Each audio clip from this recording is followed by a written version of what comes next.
Okay, the acute abdomen. This section deals with the acute abdominal conditions that cause the patient to be hospitalized within a few hours of the onset of pain.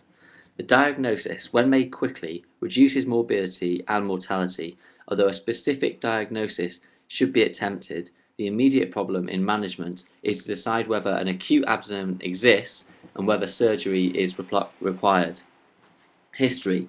This should include previous operations, any gynecological problems, and whether any concurrent medical condition is present.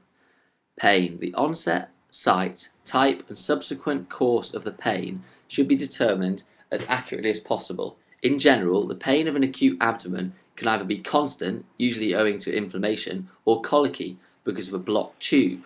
The inflammatory nature of a constant pain will be supported by a raised temperature, tachycardia, or a raised white cell count. If these are normal, then other causes, like musculoskeletal, aortic aneurysm, or rare causes, i.e. porphyria, should be considered. Colicky pain can be due to an obstruction of the gut, biliary system, urogenital system, or the uterus. These will probably initially require conservative management along with analgesics. If a colicky pain becomes a constant pain, then inflammation of the organ may have supervened, e.g. a strangulated hernia, ascending cholangitis, or salpingitis.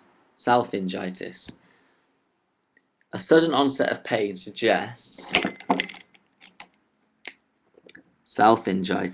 cholangitis, or salpingitis.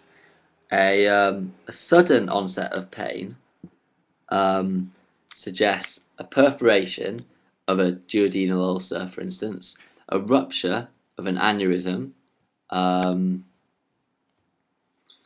torsion of an ovarian cyst, or acute pancreatitis. Back pain suggests pancreatitis, rupture of an aortic aneurysm, renal tract disease. Inflammatory conditions like appendicitis produce a more gradual onset of pain. With peritonitis, the pain is continuous and may be made worse by movement. Vomiting.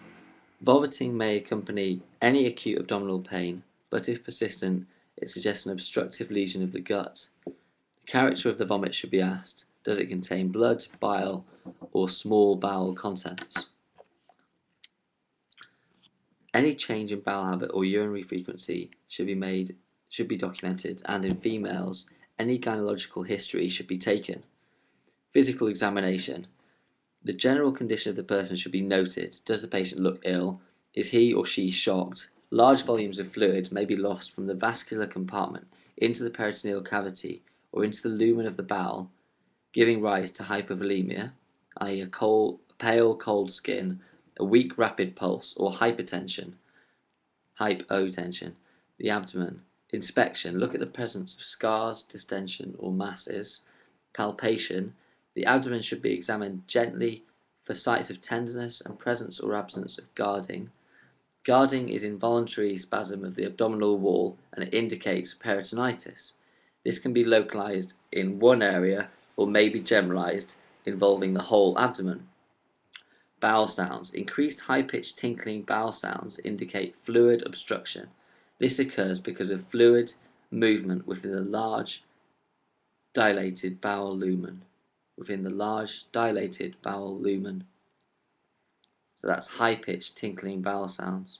Absent bowel sounds suggest peritoneal involvement.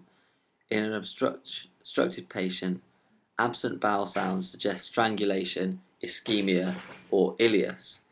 It is essential that the hernial orifices be examined if intestinal obstruction is suspected. Vaginal or rectal examination. Vaginal examination may be very helpful, particularly in diagnosing gynecological problems of an acute abdomen, like a ruptured ectopic pregnancy. Rectal examination is less helpful as localized tenderness may be due to any causes. It may show blood on the finger stool. Okay.